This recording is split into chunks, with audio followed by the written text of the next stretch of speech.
Hello dear students, welcome to English video lecture. I am Professor Randir here.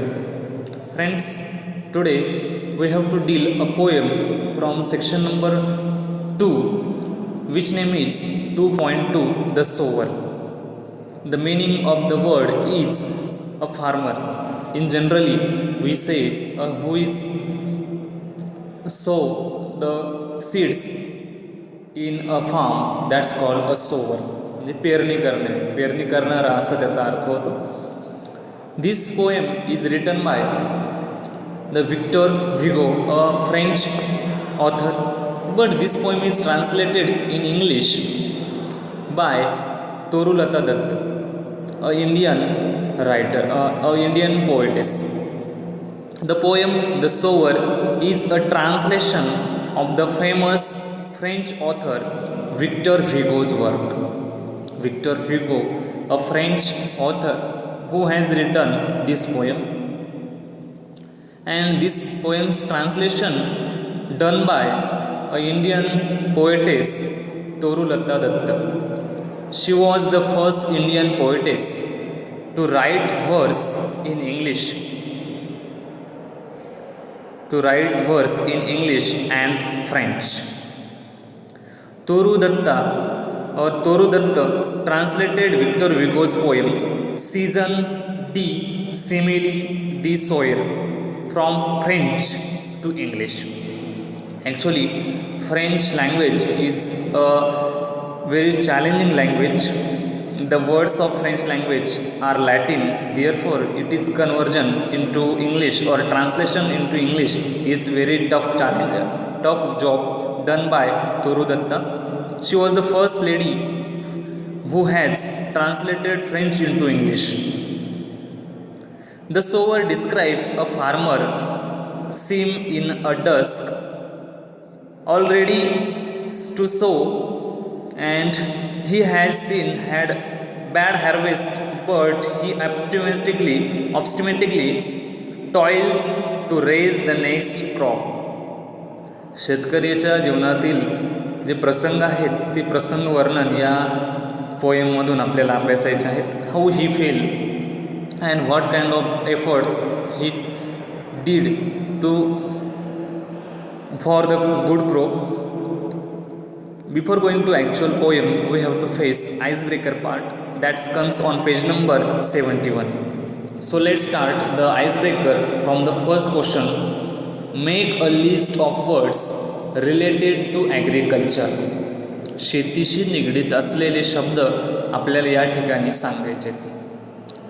List of words related to agriculture.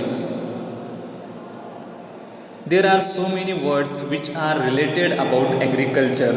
For example, farmer, irrigation, plow, cultivator, then after rotavator, then seeds, fertilizers, spray. All the words are related about agriculture.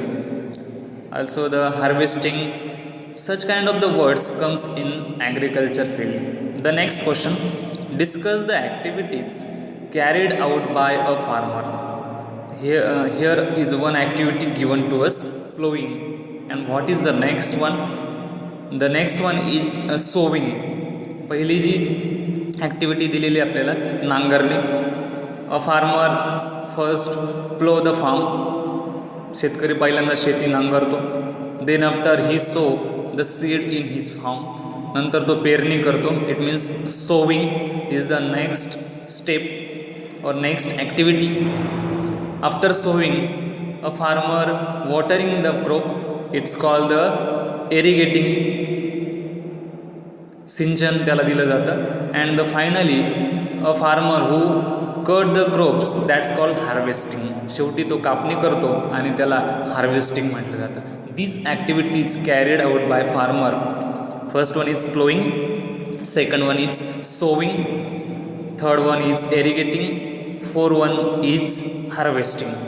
This process is done by in farm.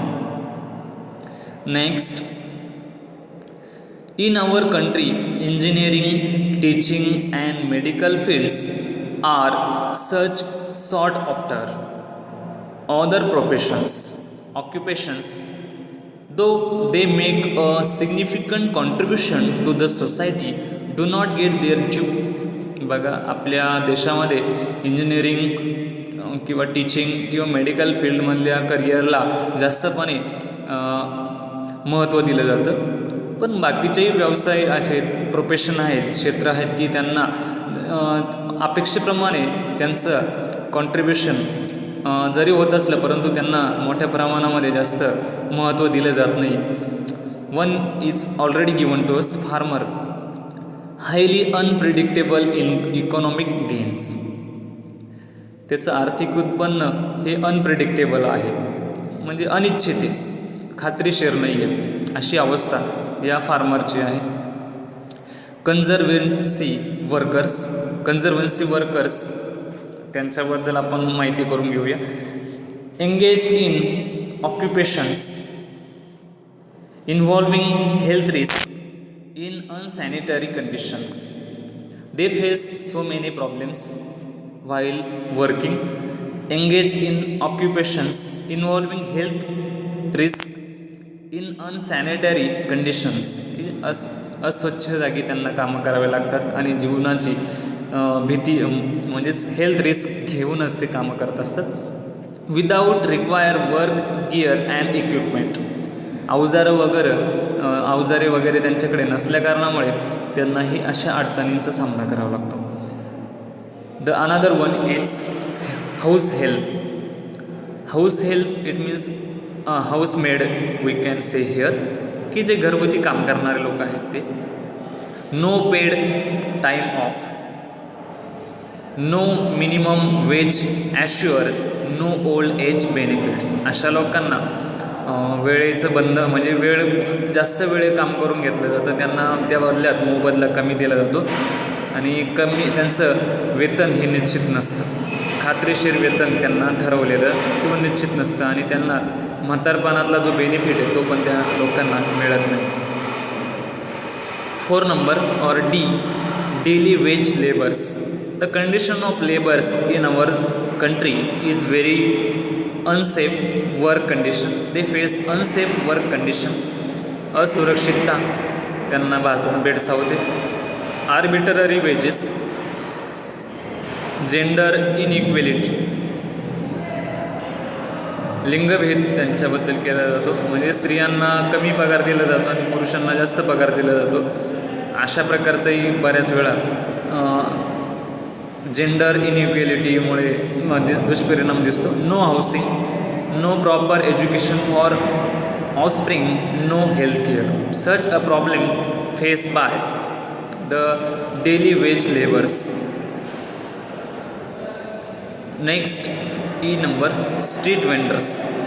Street vendors means विक्रेते, रस्त्यावरती फेरीवाले म्हणू शकतो आपण, hawkers म्हणतो, peddlers म्हणू शकतो आपण त्यांना. The in uncertain income harassment. They face a harassment and their income is uncertain. त्यांचं उत्पन्न अनिश्चित आहे, फिक्स नाही आहे. Such a problem faced by the occupational persons or the Indian occupational persons. Next question. Agriculture is the backbone of Indian society economy. Fill in the boxes supporting this statement. Complete the following wave diagram. Friends, agriculture is the backbone of the Indian economy. शेती हा भारतीय अर्थव्यवस्थेचा कणा आहे असं म्हटलं जातं. तर या संबंधी आपल्याला काही स्टेटमेंट्स प्रोव्हाइड करायचे आहेत. Complete the following web diagram. Here is a web diagram to us. Agriculture the backbone of India. शेती हा भारतीय अर्थव्यवस्थेचा कणा आहे असं म्हटलेलं आहे. तर त्यासाठी सजेशन सपोर्टिंग स्टेटमेंट आपल्याला द्यायचं. One statement is already given here. A large part of Indian population is involved in agriculture.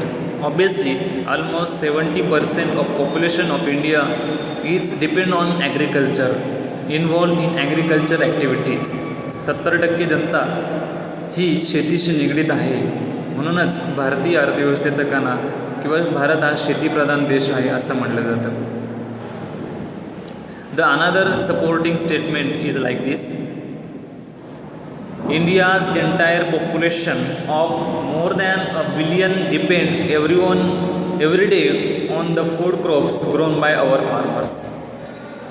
India's entire population of more than a billion depend every day on the food crops grown by our farmers. जे शेतीतून निघणारं उत्पादन आहे त्या उत्पादनावर किंवा त्या अन्नधान्यावरती लाखो किंवा कोट्यवधी लोक उपजीविका करत असतात. Another supporting statement is like this: surviving of the population without other industries like IT or automobiles is possible but not without agriculture. बाकीचे क्षेत्र जरी बंद पडले तरी त्याचाही परिणाम काही होणार नाही, बट ॲग्रिकल्चर फील्ड और the agriculture is very important for everyone. Survival of the population without other industries. बाकीच्या इंडस्ट्रीजमुळे मनुष्याचं काही पोट भरणार नाही, पण ॲग्रिकल्चर किंवा शेती जर नसेल तर आपल्याला उपासमारीचं संकट सोसावं लागणार आहे. Another supporting statement is diverse geography and climate of India allows a variety of crops to be grown suited to the local condition. Diverse geographical condition and climate in India.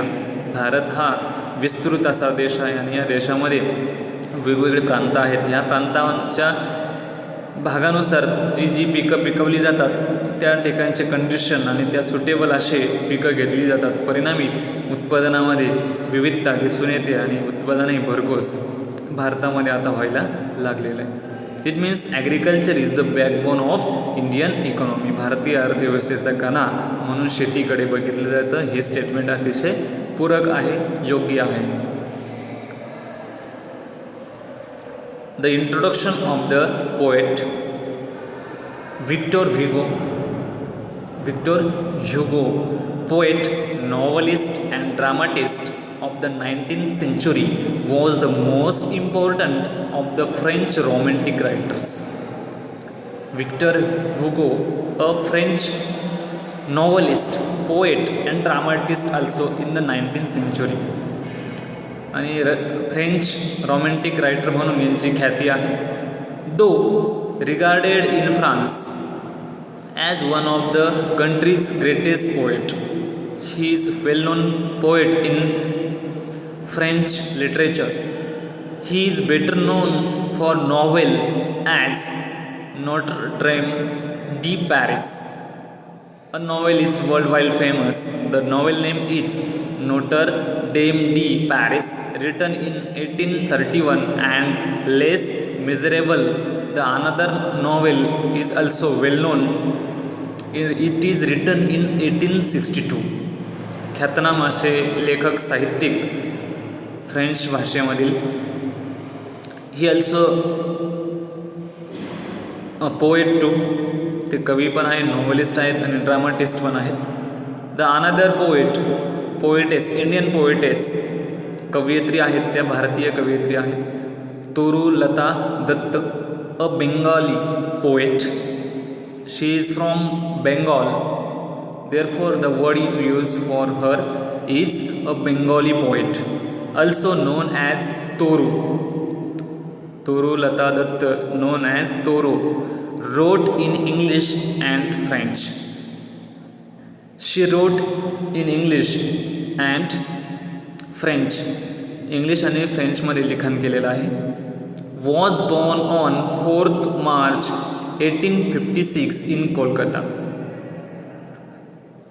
She is considered to the first Indian poetess to write verse in English and French. She was the first lady or the poetess who wrote verses in English and in French. इंग्लिशमध्ये आणि फ्रेंचमध्ये लिखाण करणारी ती प्रथम कवयित्री म्हणून ओळखली जाते. She translated dozens of poems and completed a novel before her death at the age of 21.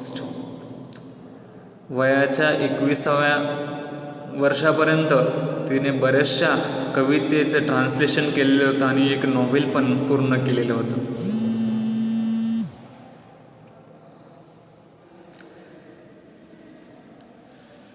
Her poems such as Sita, Lotus and Our Casuarina tree are well loved. Her poems such as Sita, Lotus and Our Casuarina tree, these poems were worldwide famous. The Sower is a translation of Victor Hugo's poem. Victor Hugo यांनी लिहिलेल्या ज्या कविता आहेत तिचं translation करण्याचं काम तोरूलता दत्त यांनी केलेलं आहे. Saison de semailles le soir, actual पोएमचं name Saison des semailles le soir या नावाने ती होती. And this poem is translated into English. The title is the sower. It is translated by Toru Dutta और Dutt from French to English. French भाषेतून ती इंग्लिशमध्ये translate केलेलं आहे. The sower is a poem about a farmer who is sowing seeds. He has seen many bad harvest in his life. एका शेतकऱ्याच्या जीवनामधील अडचणींचे वर्णन करण्यात आले. He has set many bad harvest in his life. त्याच्या जीवनामध्ये त्याला मोठ्या प्रमाणामध्ये कमी उत्पन्नाचा फटका बसलेला आहे. शेतीतून मिळणारे उत्पादन हे त्याला जेमतेमच मिळालेलं आहे. नुकसान भरपूर झालेलं आहे. However he is so optimistic of having a good harvest every time he tosses gain. तरी पण तो आशावादी आहे आणि परत चांगलं पीक येईल या उद्देशाने शेतीची मत्स्यगतीची कामं तो परिश्रम करण्याच्या तयारीत दिसतोय. परिश्रम करताना कवयित्री त्याला बघत आहे. Friends, the actual poem we will have to learn in next video lecture. Still you have to watch this video. Keep watching English video regularly. Thank you once again.